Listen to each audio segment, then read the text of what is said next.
hello everybody, welcome again to another episode of Dungeon Mastered. I tried to put something different on. There's a little spice though. Yeah, that's cool. I'm your host Dustin, and with me again is our good buddy Carl. Say hello. Hello.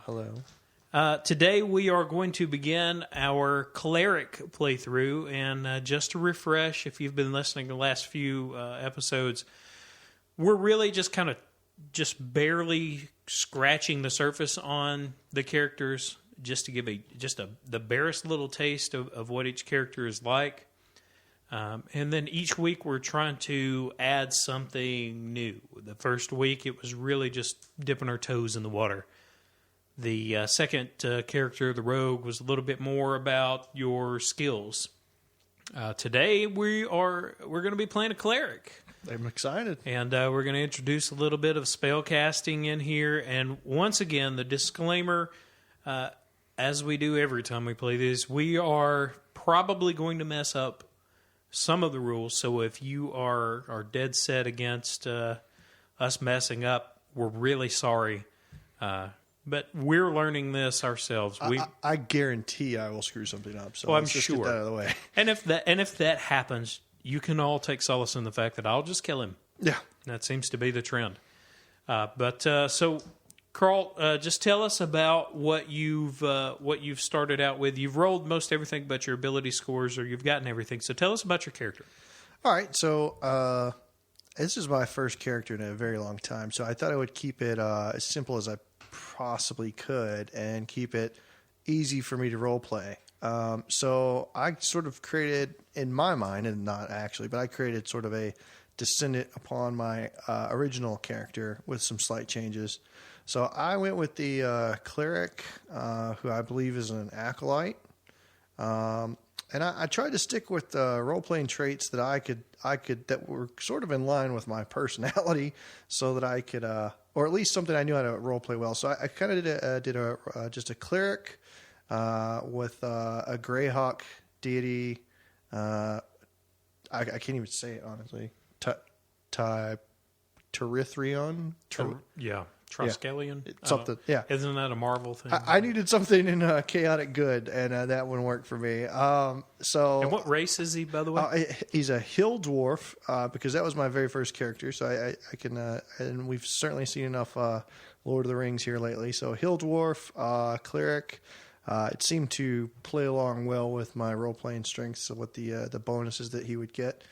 And I intend for him to be sort of a bashing skulls in kind of cleric, honestly. Yeah, like a get in your face, get dirty kind of cleric. Yeah, exactly. Those are the best kind of clerics. That's right. I'm hoping that he'll be using the Warhammer two-handed most of the time. And yeah, a lot of this is I'm just gonna see how this comes out. I mean, he's already gonna be wearing chainmail. He will have a shield, but probably not use it. Being a hill dwarf, I get the heavy armor, so that's gonna be he's gonna be wearing some chainmail until he can upgrade. So that's gonna be a nice little bonus, especially if you want to be a bashing skulls type cleric. Yeah, it's very essential if you're gonna get up in somebody's face to have something to keep them from stabbing you in the face. Absolutely. Or the heart, or However, those other characters met their demise, I'm hoping. Yeah. And it always helps that you've got your own safety valve and just heal yourself. I'm sort of curious how a cleric's going to play in 5th edition, because I've always found clerics to be melee weak, especially in 2nd edition, which is predominantly where my experience is. So I'm sort of interested to see if I can make this cleric sort of what I always envisioned them to be.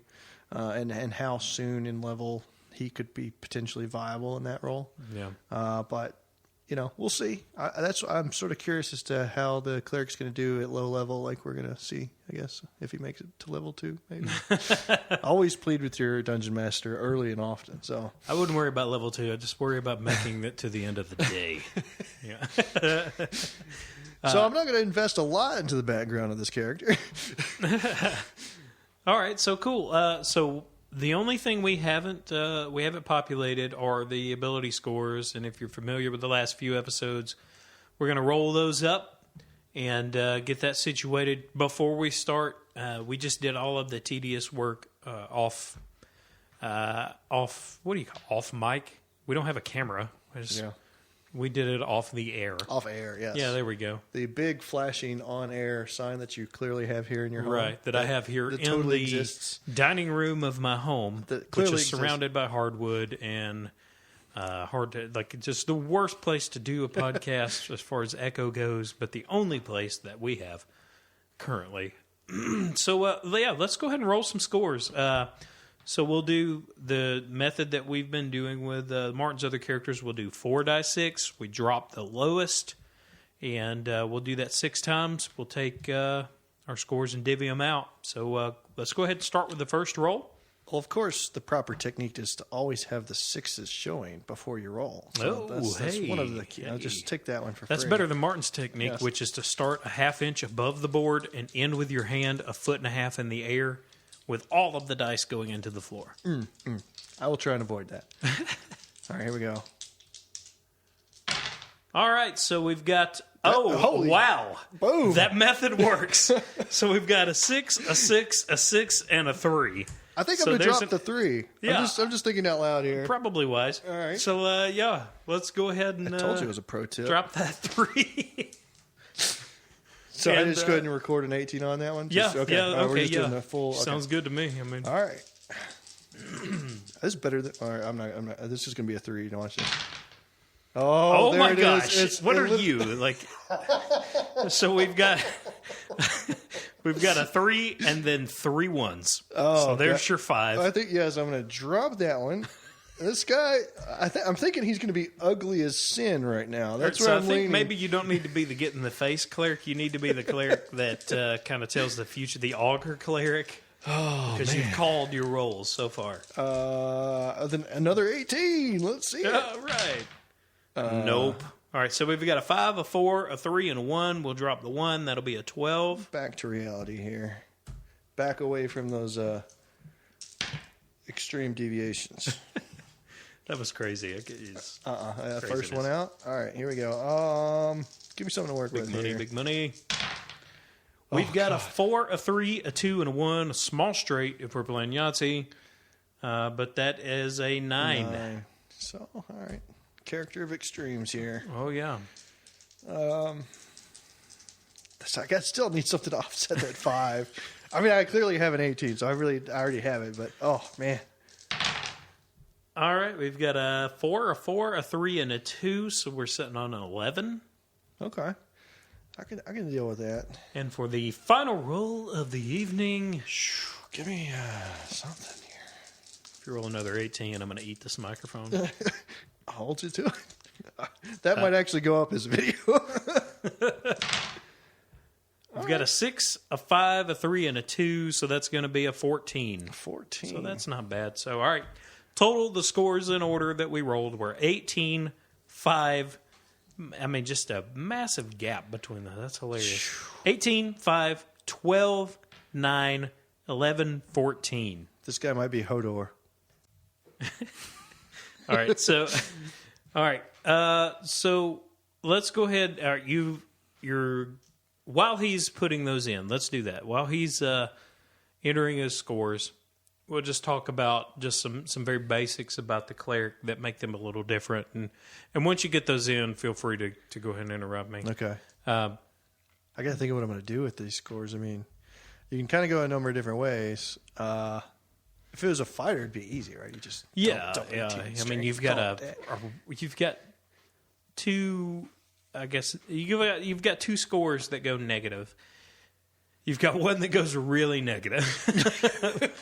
And, with the cleric, it's a little bit different, the way it plays. Especially because charisma is not a dump stat like it used to be, right? Yeah. I mean, I'm going to have to do something with that, potentially.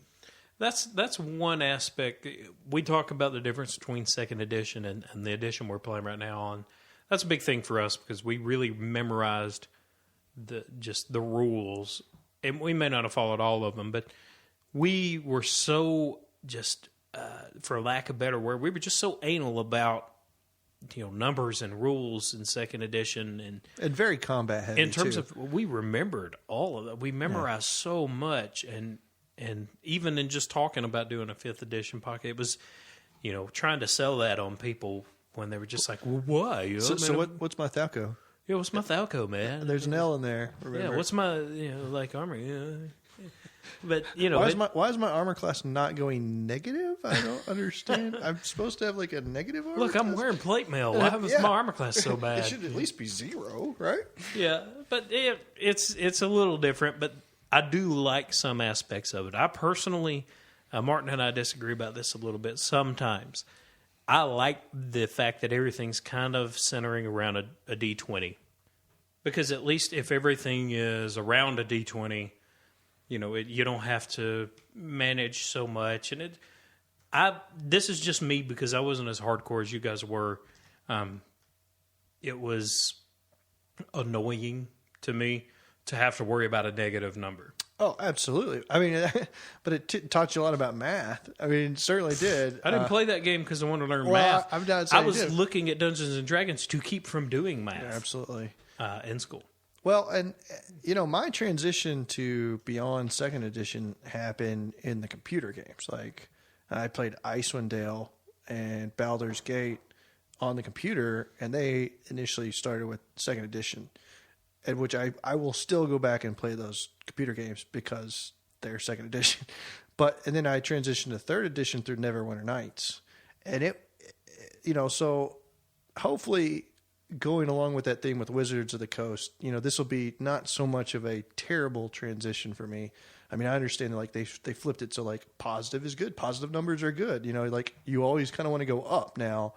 You'd never want to go down on armor class or anything like that. So, yeah, I mean, I feel like I'm at least somewhat prepared, not prepared, but I'm at least somewhat ready to accept sort of the different mechanics going forward. So that's good. Acceptance is the first part of recovery. So you've got your scores set up, I see. Yeah, I we say charisma is not a dump stat, but the way I look at it is as a cleric with the proficiency bonus for my saving throws. I've got a -3 if I go charisma, but then it being a proficiency for me, I get to just offset that to a -1. Additionally, if I were planning to have this character survive the night, which I'm hoping that works out that way, then as he levels up, he actually will continue to improve upon that score. And I guess the way I've already sort of had an outline of a character sort of background, and the way I can play that is sort of pretend like he's just been in the temple all his life. And so his charisma, he's not ugly, but he just doesn't know how to talk with people. He's like the Sheldon Cooper of... Exactly. Yeah. He's super wise. I'm obviously going to put the 18 in wisdom, so he can be all about the ritual and the religion and the sort of monk-like knowledge of the universe, but he can just not know how to talk to people at all. Yeah. It's like if you don't have priestly vestments on or something like that, he's just gonna not know what to do. So go ahead and read your scores off and what you put them in for the listeners at home. Okay. Well, I wanted to keep him sort of combat oriented, so the strength went to 12. So right. A minor bonus there, +1. Dexterity, you're going to need that for combat as well, I would imagine. So the 11 went there. Constitution, to me, dwarves always have to have at least like a 14 or above. So he got the 14 on Constitution. I think they're just supposed to be like damage shields. They just soak up damage. So he got the 14. Intelligence, 9. That can kind of go with the narrative of him not ever knowing like the real world, but he's not dumb, but he just is not going to know things. And then obviously 18 in wisdom with a +4 is going to help me tremendously in that sort of aspect. And then charisma goes to 5. Nice. Oh, and all right. So does that include? Oh, that doesn't include the Hill Dwarf bonus, right? Like your racial. Oh no, I left those out. I need to add those. So those were just the raw values. I need to go ahead and add 2 to Constitution and 1 to Wisdom. So let me do that. Thank you. No, that's no problem. So that takes your Constitution up to 16. That's correct. And so you have a 19 Wisdom. At level 1. At 1, yes. So, all right. So, strength 12, dexterity 11, constitution will now be a 16, intelligence 9, Hodor, wisdom 19, and charisma 5. He's just fugly. Yeah. I think these are always the best characters, though, because there's always something really weird about them. Like, there was a guy we played with, I really wish I could say it. I'll tell you off air his name. But he was just a weird guy. And we played a couple of times with him, and he always had a character that had something weird like that. Like, I remember he had one character in particular that just, like, what was it, a low intelligence or something like that. But anyway, he had so many, like, he had speech impediments, he had little twitches, he had just ADD. Like, he would play those, and I think partially because he probably had ADD himself. But, like, those were always the most fun characters to play with, even if I wasn't DMing, if I was just in the group. Absolutely. I mean, like, one thing that I've learned, just being a little older, I mean, so I came in with sort of like a sketch outline of what this character is going to be, and then I rolled his abilities, and so now I can kind of adapt that. Like, but I didn't come in here with exactly how that character was going to be, and I've now, just because we're playing more casual, I guess, not casual, but you know, we're kind of doing this as a sort of an experiment with the rules. I can definitely allow those ability scores to influence how I role play this character. But at the same time, I always want to find a way to make it work for my personality as a player. I mean, obviously, I can't go outside of the realm of what I know. So, you know, I think I'm just going to keep this guy as sort of like a sheltered guy. And that's why his charisma is just not there. And it's going to hurt me, I guess, as a Well, yeah, when you talk to chicks, it's going to hurt. So, all right, before we start, we'll go ahead and start. What's his name? Finn Hammerfell. Oh, so he's like a fish. Yes. He's a fish. All right. No, so it's cool. Finn. There's a second in there. Second in. Yeah, be Sorry. Sure. Write that he's, down. Huckleberry's cousin. So Cleric the fish. Sounds Cleric good. the fish. Right, yeah. Actually, that'd be a good nickname, but yeah. All right. So let's go ahead and get started then. You are I don't want to say graduate. You've recently come out of the temple where you have been training for 56 years. Yeah, decades. Yeah. Just decades. And you've had these dreams, these grandiose dreams of going out and finding just this amazing relic, looking for the Holy Grail, so to speak. And you go in, your instructors, you know, they're telling you where you're supposed to go, and they send you to this tiny, maybe 30-person village with a one room. It's not. I'm not talking. One big room and a small room off to the side. No, it's one big chapel. They send you to this tiny little village, and you are now the resident holy man, so to speak, in that village, just shattering all of your dreams of looking for some amazing thing. I'm sure the temple leaders know exactly what they're doing, though. Of course they know. They knew all about this, and I'm sure they have a plan. That, of course, my character is going to think that through and through. And so you have just entered into your new home, and by new home, I mean this one-room chapel where you'll have to make up something. And as you've walked in and you've set down all of your belongings, just the skinny, no-toothed looking man just comes running in. And he's a human. He just comes running in. Excuse me? I mean, I got to talk to him first. I got to stop him, hold up my hands, be like, excuse me? Are you the new priest? How are you? Is that, how are you? Yes. What's your name, sir? What? Oh, we've got a problem we need you to address. I still have can I get your name? Oh, my name's Jay. Do we shake hands upon glass? Do we Listen, grasp? I ain't got time for all that. All right. I noticed that you're short and you're very ugly. And you're short and you're very ugly, sir. He's not ugly. No. And we haven't had a priest here for years. and we need somebody to bless our crops. We haven't had our crops blessed in years, and we're starving. We need help. I can definitely help you in there. Where lead on, good sir. We will take care of this blessing. And before you even finish speaking, before I can speak, the man runs out, just right back out where he came from. And as the door is slowly closing, you hear him say, "He's gonna do it! He's gonna do it!" Well, obviously, I've got to. I need to get my character's going to need to be properly prepared. He's certainly very up on his religion. We know that. So we'll have him go ahead and set his packs down. Go ahead and get in full vestments.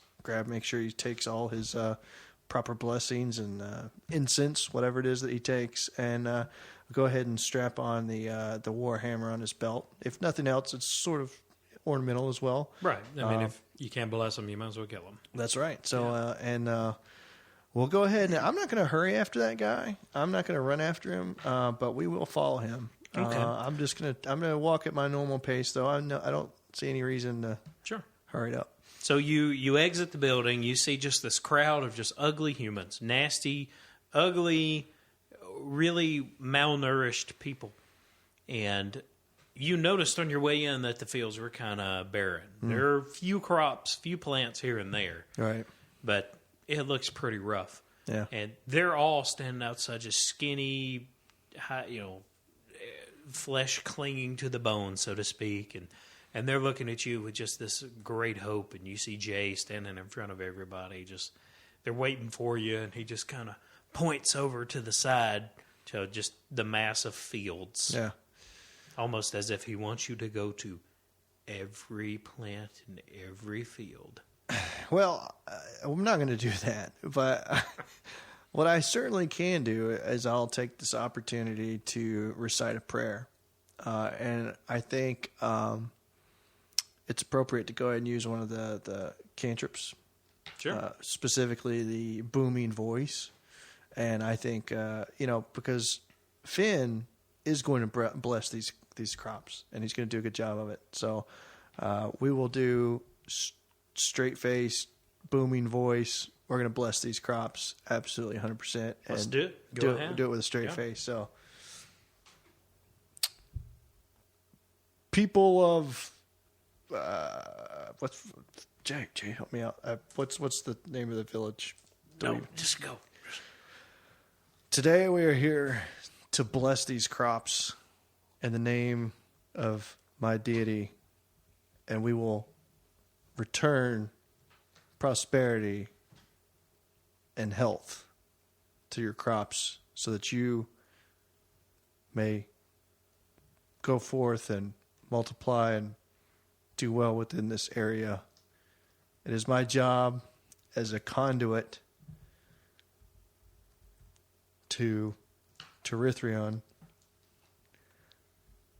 to bless these crops for you. And as doing this, of course, I want to cast the caltrip at the beginning, okay. Booming voice at the beginning. So, and then go ahead and break out the holy symbol, and just keep it, in front of me, both hands, just raised up. We'll give him a good show here, and just do that. And when I'm finished, just bring it down and put it in the ground, like put it right down on the top. Just slam it down. Yeah, that's gonna have to be it for them. So, yeah. All right. So just as a DM, I'm gonna need to hear that, so I know. I'm gonna need you to do it. Go ahead and bless. That's not what I was doing. No, I mean, just go ahead and preach on, brother. Go ahead. And preach on. That's as much as my guy knows.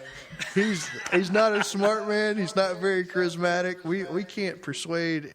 Whoa. All right, yeah. It's family friendly. Yes. He can't. I mean, I'm just going. That's really all the prayer he would. I got. That's cool. All right, so you do that, and there's just a sigh from the. They just, you see their shoulders relax, and you can tell that the people in this village. There's not very many, and they're atrocious looking. They've had a hard time, and just you coming out and doing that, and them hearing your voice just amplify, with authority.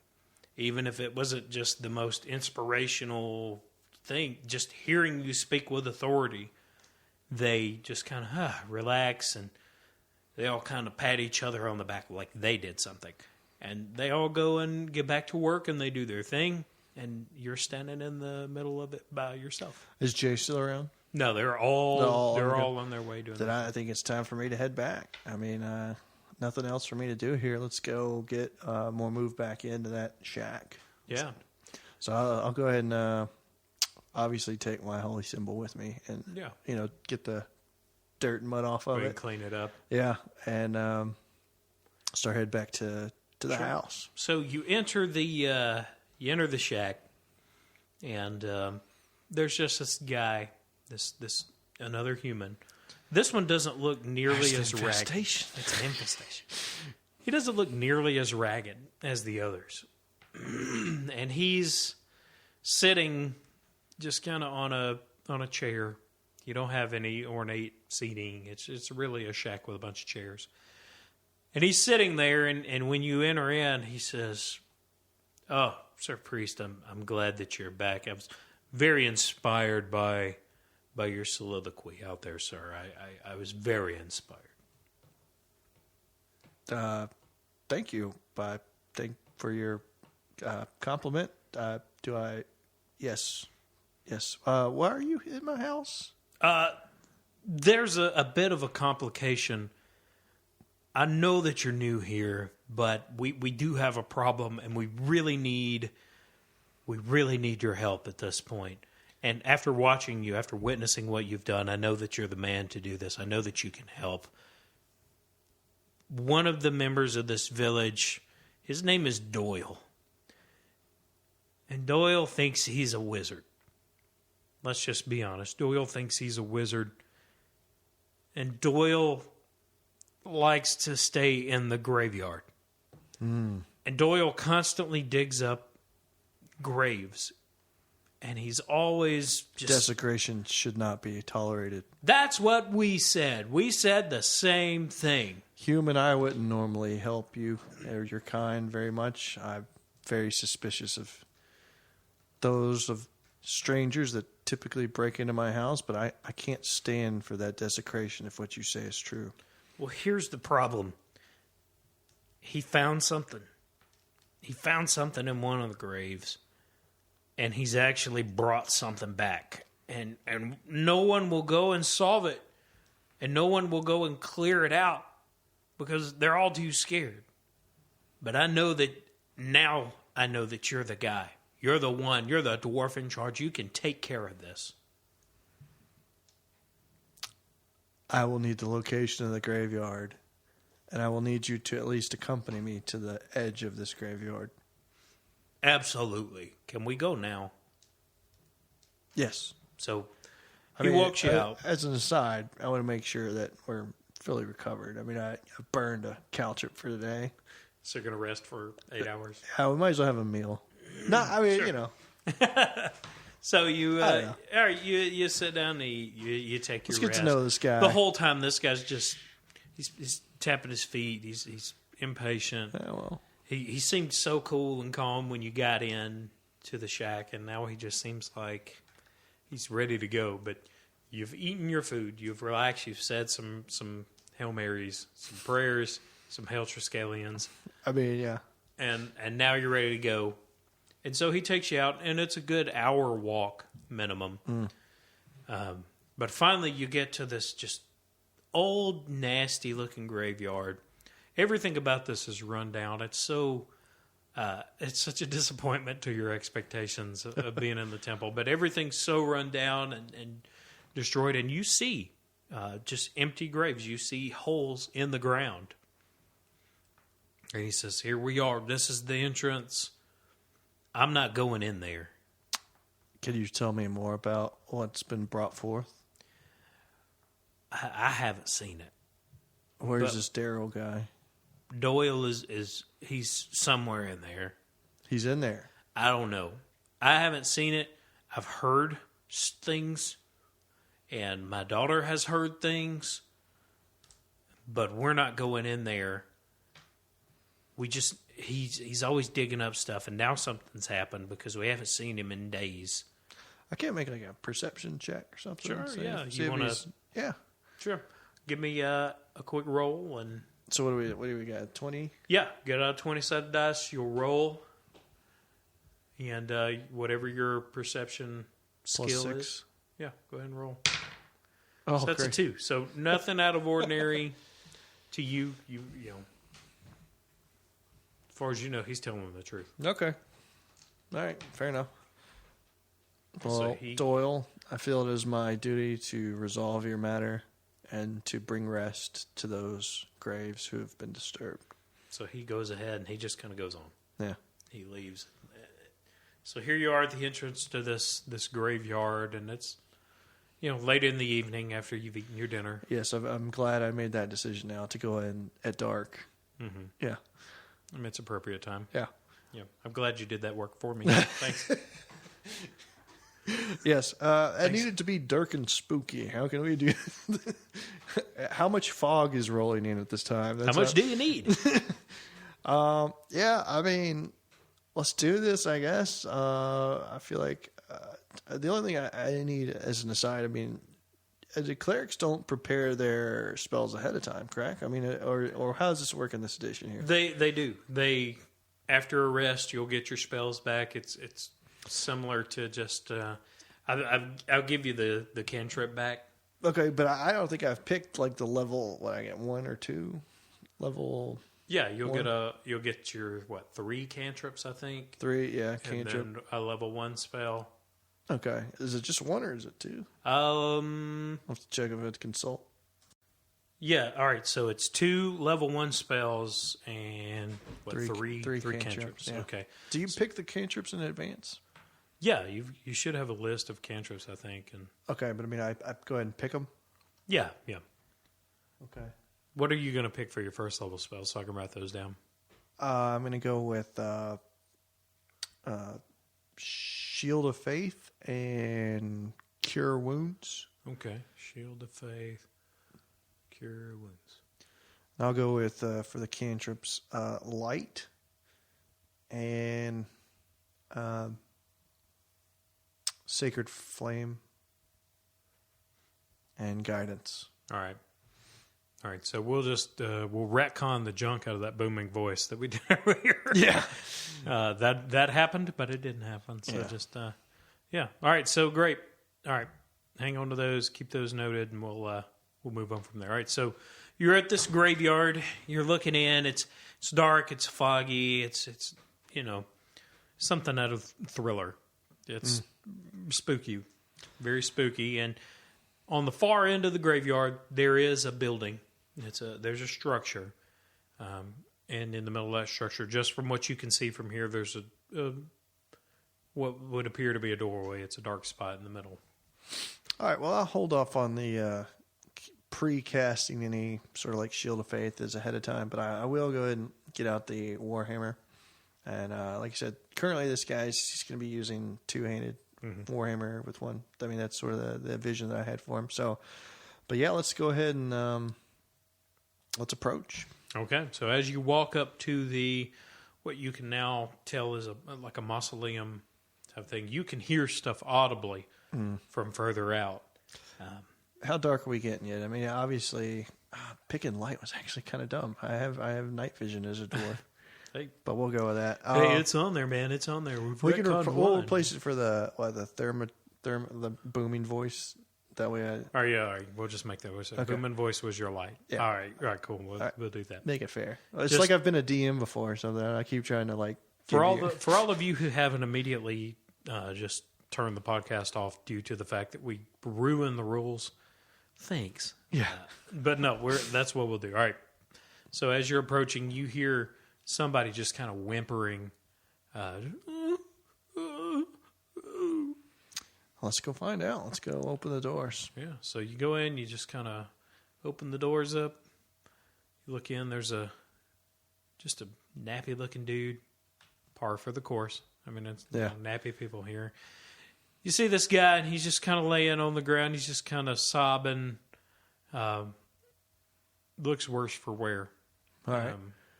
Well, I think we need to go check this guy out. I mean, it's either my duty to heal him up if he's injured, or let's go approach. So actually, before I do that, Doyle, I would just call his name out. Doyle. What's wrong? What's wrong, Doyle? I did it. I did it. All right, I will have to approach then. I'll go ahead and approach him. All right. So as you step in, you see the guy. He's laying on the ground, but behind him, there's just this thing standing there. And I didn't notice that before. it's not behind. Let me rephrase that. It's not behind him, just like standing right there behind him. It's a little further back than just right above him, standing over him. Kind of back off to the side as you enter in the doorway and get a full scope of the room. Yeah. Now you can see it, whereas you couldn't see it before. Well, I think it's maybe time to take out the Warhammer just in case. I mean, if this guy's buckled over in pain, it's time to make sure we're prepared so that this guy doesn't do me harm here, whoever it is. Yeah. Doyle, or can I call out to whatever that is? Like, can I perceive what it is at all? Sure. Let's see. Let's roll. I mean, what about? Let's see. I don't want to metagame it too much, but like something like a religion, I guess, of this guy.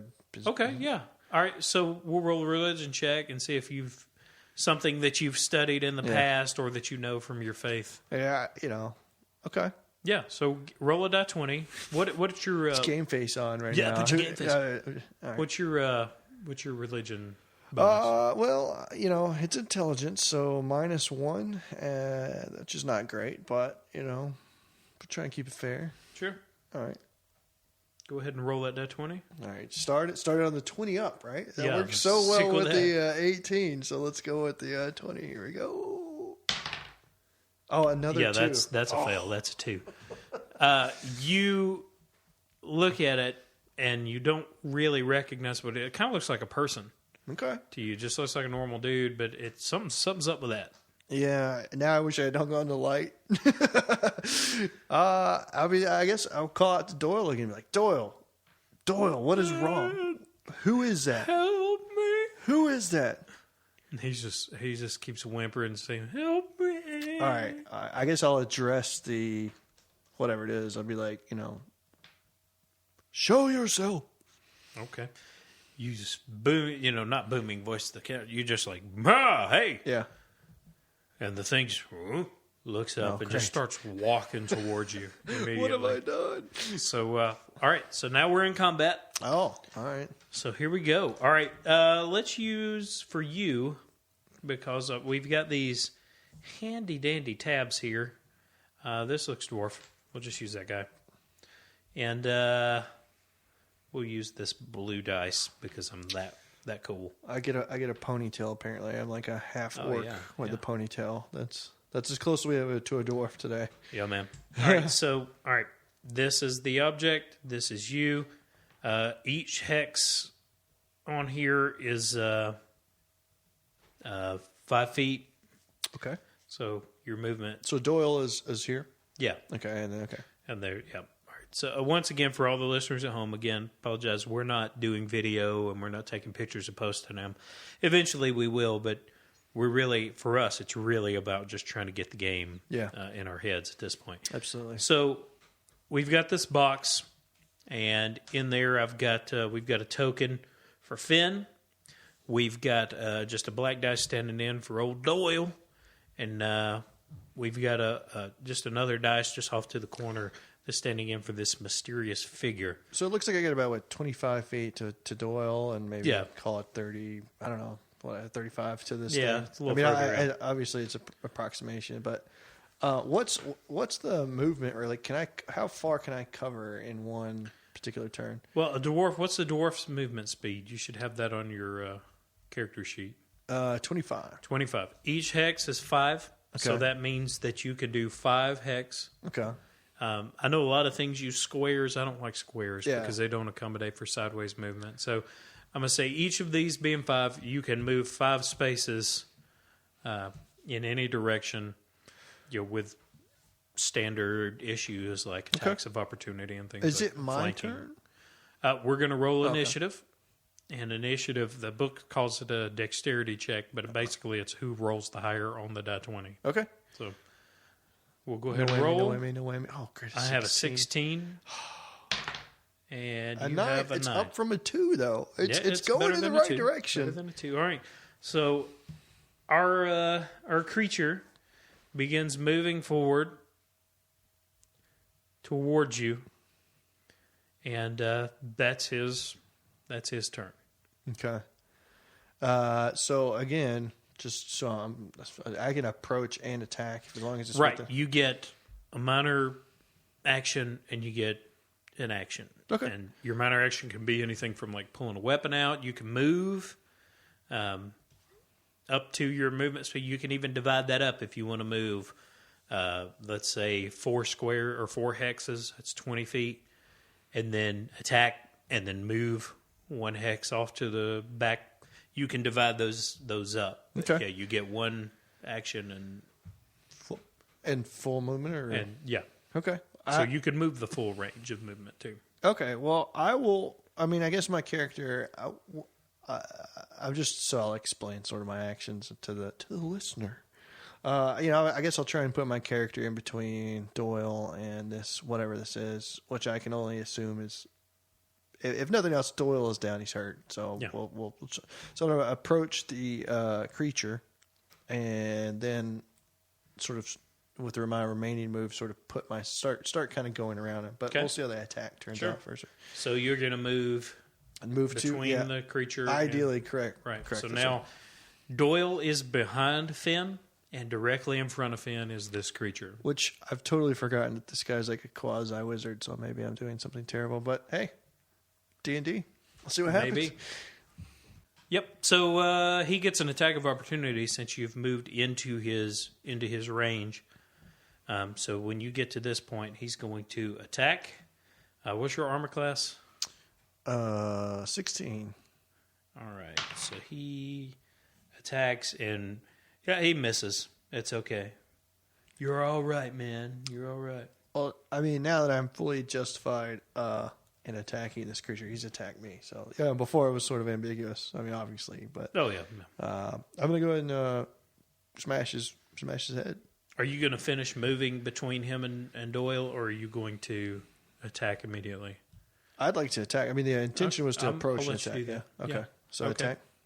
Sure. So you'll go ahead. You'll roll your 20 side. All right. Well, keeping the 20 to the top hasn't been working out for me. I'll put the 1 up at the top. Let's see if we get any juices flowing on these dice. 8. All right.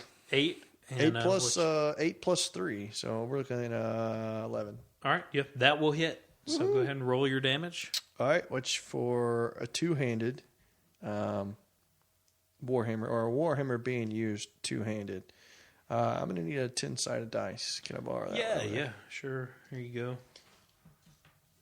All right, here we go. 5. 5 plus 2 damage. So that's a 7. Yeah. Great.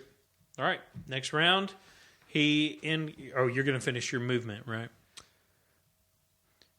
Yeah. So you're going to end up between... I called it out. I don't want to backtrack, So you are now you're standing between Doyle and whatever the creature is. Yes. So next round, the creature attacks you. And what was your armor class again? 16. 16. That is going to be a hit. So he just swings out and smacks at you. And missing my 6. You got my 6-sided die over there. Yeah, I got it too. All right. So he... I'm looking at my swings out an arm, and that is 5. That's going to be 6 damage to you, Yikes. sir. So temporary hit points down from 14 down to 8? Yeah, no, those are your normal hit points. The temporary hit points come if you cast a spell or something like that that gives you over. Yeah. So we're down to 8, though, right? Yep. Okay. All right. So now it's your turn. I've forgotten how perilous level 1 actually is. Yeah, I mean, I don't know what I'm fighting still, but I'm hopefully we'll finish it quickly. So I'm gonna try and go ahead and attack again. 8 plus 3 again. I think the same That's roll. a hit. That's a hit. All right, so 10-sided die. 4 Why plus don't 2. you roll that again since it bounced Okay. off of... All right, good. 6 plus 2. All right, so 8. Correct. All right, great. There you go. And let's see. He just kind of hollers out at you, screams out, and just swings at you, and that's a miss. It just goes right over your head. Man, I tell you, level 1, it's bringing back memories of like a 1d4 wizard. Like, basically, don't breathe on me. Yeah, don't look at me cross. Yeah. All right, well, I think I'm still sitting on 8 hit points, which I don't like, but I think it's a little premature to do lay on hands or anything like that. So I got to reserve that. So I'm gonna continue to attack. Just try and put this baddie down. 10 That's plus, a hit. Okay. Yeah, it's a hit. Big money, big money, big money. No whammy, no whammy, no whammy. Oh, it's on the side. 4 plus 2. All right, so you lash out with the hammer. You just hit it hard, and it just kind of bends over a little bit, and you can tell that it's hurting pretty fiercely. Dang it. So it I wanted it to go down. yeah. So he takes a swing, and this time it catches you just right upside your schnoggin. And looks like 3 damage. 3 damage. Okay, so we are sitting down at 5. See, again, this is like you don't want to metagame it, but you're rolling a die 6 over there. I have 5 hit points left. If he lands another hit, I mean, I'm potentially done. I'm going to play it safe. I think at level 1, use the spell. I would hate to die still having like a cure wounds in the spell book. Whatever you want to do. Let's do it. We're gonna lay hands. I'm over half my hit points down. So okay, so that will regain you 1 die plus your modifier. Your spellcast, I think for you is a 4. yeah, it's really nice to have that +4 because you're looking at a minimum of +5. Yeah, so die 8 plus 4. Go ahead and roll that up. Okay.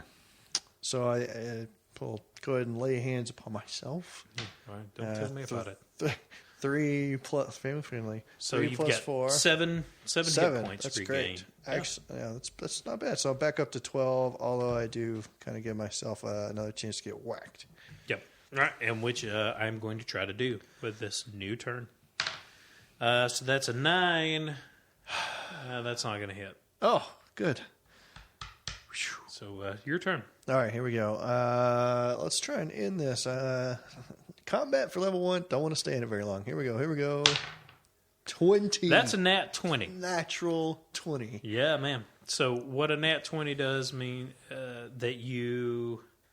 So that means you're going to roll you'll roll your damage dice. You do it twice. You add your modifier 1 time. Okay. So that's going to be 2 die 10 rather than a 1 die 10. So here we go. Let's see. That's a 9 and a 3, so that's 12. 12 plus 2.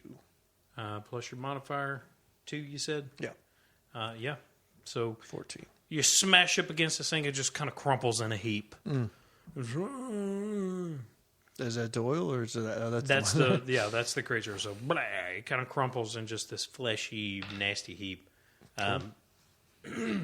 As that happens, Doyle just kind of looks up at you and is just like, you saved me. And then you see him just kind of, his eyes get wide as he looks past you. He's like, please help me. Behind me? He's looking past me. Yeah. Well, can I turn around? Yeah, so you turn around, you look out, and you see just this one real thin kind of thing coming at you. Well, I mean, at first... It's coming from outside the mausoleum. Outside? Yeah. Thin, wispy thing? All right, it's time to let's ratchet up the spell casting here. I'm going to go ahead and cast the Shield of Faith. All right. What does Shield of Faith do? It adds +2? +2, I believe. +2 to your armor class? Yes, correct. For 10 minutes. Yeah. So you go ahead and cast it up. Go ahead and note that down. It's +2 to your armor class. All right. That's nice. Let's do that. And so as you're doing that, you look out, as you're doing that, outside of the mausoleum where you came from, this figure enters, and it's standing in the doorway, and it's going to make its way to you. So let's go ahead and roll initiative. Okay. So I have an 8, and you have an 8. All right, is that a natural 8, or you're adding... No, I actually get a +2 to my initiative, and I actually just looked up the spell again, and this kind of it is actually a +5, not +2. Oh, is it the Shield of Faith? Oh, yeah. So you've got a +5 to your armor class. So okay, great. So I rolled a natural 8 on initiative, but I get a +2 to initiative. So that puts you first. Okay. So you are standing in front of Doyle, and maybe 1, 2, 3, 4, 5, 6 hexes away. So we'll say. So if I let it approach, do I get an attack of opportunity? Or the way I understand attacks of opportunity is if something gets within one unit, like one square, one hex, or whatever your unit is from you, range that you could attack. Like if something came up from behind you, you wouldn't get an attack of opportunity, but in a range that you can attack. So if I approach an attack, does he get an attack of opportunity? Yeah. Okay. I believe. Now, we'll probably get some comments later that say no, but I don't know. Okay. I believe, from what I've read in the book, I think that's the case. If they get, and that's what we did with the first creature. Okay. So that's what we'll stick with through this. So let's see, 1, 2, 3, 4, 5. I mean, I could approach him and attack him. So casting my Shield of Faith, that was prior to combat then? Right. Okay. Yeah. Well, I think one of my cantrips is actually a damage spell. So if he's ranged, let's go ahead and break that out. Let's. I'll have to look up the name of it real quick. But it should do some minor damage before he even gets close. So read the description for me. All right. Sacred Flame. Casting time, 1 action, range 60 feet. Flame-like radiance descends upon a creature that you can see within range. The target must succeed on a dexterity saving throw or take 1d8 radiant damage. The target gains no benefit from cover for this saving throw. All right, cool. Yeah, we can do that. All right, so you go ahead and cast that, I see? Yep. All right, so I'll roll a dexterity save. Yeah, that makes it. What'd you get, a 12? Okay. Yeah, so that's is it half damage, no damage, did it say? No, I think no damage. No damage. Okay, well, that's fine. That was a good try. Yeah. All right, so that was the first part of your turn. Are you going to move at all? Or? Yeah, I'll move away from Doyle a little bit. Let's keep away from, I don't want him to get hit if, so let's move just like, call it 10 feet this way. So can I do that? Yeah, okay. You can do that. All right. So new turn. Or is it, it's my turn. So this creature's going to 1, 2, 3, 4, 5. He's moving straight to Doyle. Not even paying attention to you. Okay. And he's going to attack our good friend Doyle. He just, with just this nasty-looking, rusty old short sword, just kind of just jabs it down into our good buddy Doyle. And let's roll some damage. Dice 6. That's a 4 plus 2. So he jabs it, the Doyle just screams out. I mean, it is in him, buddy. And Doyle just, ouch. He just screams. And so now it's up to you. Your turn. Well, let's hit this thing from the back. If he's facing Doyle and I'm kind of off to the side, let's go around behind him and attack him. Okay, so you're going to move to right behind him. 3. Oh, yeah. And attack. Yep. Go ahead and roll. Let's see here. Come on. 20. Oh, wait, hold on. I'll take it, but it kind of hit the other dice. Yeah, it just rolled into a big pack of dice. Yeah. I'll go away from them. Oh, it's the same number. 3. Oh, wow, look at there. Yeah. All right, so you come up behind him and you whiff. You swing, but apparently he just kind of moves a little bit away, and he goes ahead and wow. So I made fun of everybody else's rolling style. Here's mine: is to jiggle it around in my hand and then throw it completely behind me, off the table and onto the floor. Normally I would make you go get that dice, but you keep your dungeon master happy. I'm going to go get that dice for you. No, that's okay. Stay seated. Yeah. I've got extra. I've got others. So we'll go ahead and roll here. He attacks. That is a 10. Actually, the commotion of you attacking has thrown him off, and so he pulls his sword out. Doyle screams, and he goes to attack again, but he's just he's off. He doesn't he doesn't hit Doyle at all. So the commotion of you attacking has thrown his rhythm. So your turn. I'm still trying to figure out what's going on here. Is there? I am utterly confused. Are there any clues or anything that I can look for? I hate to just keep bashing stuff as they come out, but we'll see. I'll get rid of this thing and we'll see if I can get some Doyle time again here.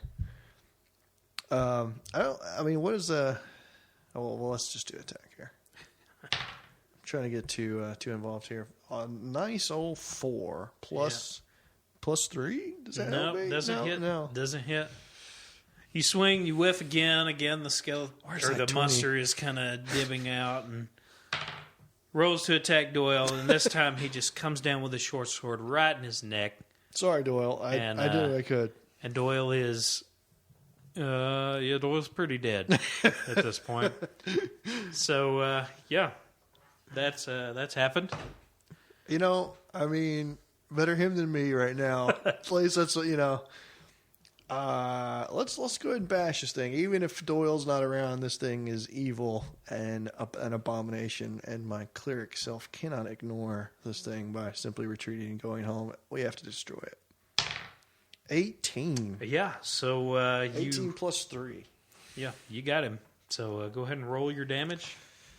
All right, so I'm demoted down to just 1 dice again. Let's do this. Here we go. 8. 8 plus 2. Not bad. All right, so you smash into this thing, and it just, just kind of crumbles a little bit under your attack. Okay. And now it's turned to face you. Lovely. I'm concerned that Doyle's not being removed off the board yet. You can still trip, buddy. So he turns to attack you, and what's your armor class? That doesn't matter. 19, a natural 19. Do we really need to look? Yeah. It is 16 plus 5. Yeah, it is. That's because what I'm asking. I did that Shield of Faith thing, so then maybe that'll pay off. So it's 21. Yeah, he got you. He got you. Yeah. Just lay out the suspense for me. If I could dodge a 19, I can dodge anything. But it was weak. It was 3 damage. 3 damage. So that bumps me back down to 9. Taking them on the chin, left and right here. All right. Let's hammer away here. Literally, if you get 4, man, you were rolling those 4s, man. Well, it's either a 20 or a 2. There's no in between here. Yeah. All right. So we're gonna go and attack again. 12. That is a miss. Okay. That's a miss. I'm feeling nigh invincible, but when you roll 19s, there's nothing I can do about that. 5. That's a miss. I feel like you're trying to keep me alive. We're like 2 heavyweight fighters that suck. No, we're 2 like slap fight over here is what we got. Oh, that's God. A nat 20. That's a nat 20. So we're gonna roll. And so 2 dice 6. Let me have a dice 6 from you. Dice 6. Okay. So I'll give you the one that I don't think works very well. Oh, you were wrong. Oh my that's God. 12. That's 12 plus 2. That's 14 damage. Oh my God. You fall over in a bloody heap. You think? That's it, man. I do, Listen, folks, I promise you, I'm not trying to kill anyone. That's just the dice 20, roll. That 20 begs the different. I mean, it was a nat 20 when your armor class is like 21. 21. Literally 21. Come on. The only way I'm going to be able to hit you with this, it was a skeleton, if you didn't catch that. So I'm 3 for 3. How far did I get further than No, Martin? you were way less than everybody. I have probably the most hit points and the most armor class and got the least far. Let me tell you where I was going with this. Because, all right, so the very first one Martin did, was a fighter. And so we had him go in and kill some rats in a storehouse. And then there was a giant rat he attacked. But level 1 being level 1, it's tough. Yeah. And the giant rat had this crazy comeback and killed him. I mean, it was crazy. He was killing the rat. At least got the zombie, right? I at least got one zombie. It was a zombie, yeah. In the second one, we had the rogue, and that was more... really a lot of skill role play stuff. Yeah, I I actually went more skill based with that, and so Martin did that, and he had a natural 1 on an athletics check. The dice, man, at level 1, the dice is everything. And then it killed. And then, I mean, I have so many advantages stacked in my favor on this thing here. I've got a really high constitution, an extremely high armor class, and it's just not in the cards. Yeah. I mean, I missed several attacks, at least 3 or 4 attacks where I rolled sub 5. And you just can't do that at level 1. Here's where I was going with this one. I wanted this one because we're introducing spells for the first time. And you're a cleric. Yeah. You're there to serve and help.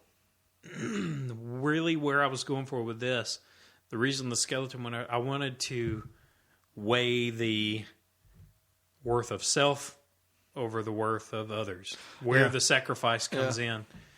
And Doyle had enough hit points to survive 1 attack, but he really needed to be healed at some point. Yeah. Or you needed to just dominate the fight. Yeah. And it was, I don't know, it's just one of those things. And, just in my mind, even as a cleric, this guy's been digging up graves, right? I mean, I don't know if he's like a lich, and maybe I overthought that, but I was waiting on Doyle's knife in my back here. Call me extra suspicious. Yeah, so... But, I don't that's know what you do with is, DMs. You be suspicious of them. Yeah. And you roll better than I did if you want to live. Well, I hope that this doesn't throw anybody off. This is not a case of a DM really just going out to kill his characters, but it's really crazy that we've had 3 things, and I've given what I felt they weren't extremely difficult creatures. They were things that you could kill at level 1. Yeah. It's just been unfortunate with the rolls. We've had 3 games in a row, 3 different character and 3 different classes that have just had bad rolls at the wrong time, where we've had some sort of a natural 20 just creep in and crush. Well, I mean that kind of goes to the game. Like you gotta bring friends or bring better rolls. And honestly, probably we played this out 5 times. We would have, I think, 4 out of that 5 times I probably would have killed both of these things. Now I don't know if you had a third one planned or what have you, but well, I'm just saying he didn't have very many hit points until that nat 20. And then even then, the nat 20 didn't make a difference. It was the fact that you reverse mojoed yourself. You did max rolls on your ability score, and then you called your minimum roll, and then you called my double 6s to kill you. He went down swinging. I can't fault a cleric for trying to smite a skeleton. Hey, what are you gonna do? So tell me what your impression is so far. I mean, it feels faster. I know, with the spell casting, I probably a little underprepared on that from my side, just not having it picked out what I wanted. But I felt like it had a nice mix of things that I could pick from early. I didn't feel ever like I was just out of options. I just feel like the dice didn't go my way this time. I mean, wearing chainmail with a +5 modifier on it. I mean, come on, and with the hit points to go along with it to boot. I mean, And then, and by the way, I can heal myself and others, which, I don't know what Doyle would have done, but yeah, I mean, obviously that 5 would have hurt me probably down the line, but at the same time, with the new rules, you can bump up abilities later on. You can, the charisma as it is actually goes up as you go up levels, and that would have played right in with the role-playing angle of a priest that's never been outside the temple and then gains worldly knowledge as he goes, So I could have definitely seen the character arc for this guy, but for every hero there are 100,000 level 1s that never make it out of the first temple, right? I mean, that's our lesson for today. Those are the words of wisdom from Carl, and that's what we'll take home. We'll call it a day on that. So thanks for coming out playing. We'll probably catch Carl later on down the road when we get the whole gang together. But that's it for us today. So I'm your host, Dustin. And I'm Carl, and hopefully we'll be back. Yeah, appreciate it. Thanks for listening to Dungeon Mastered. We'll see you next time.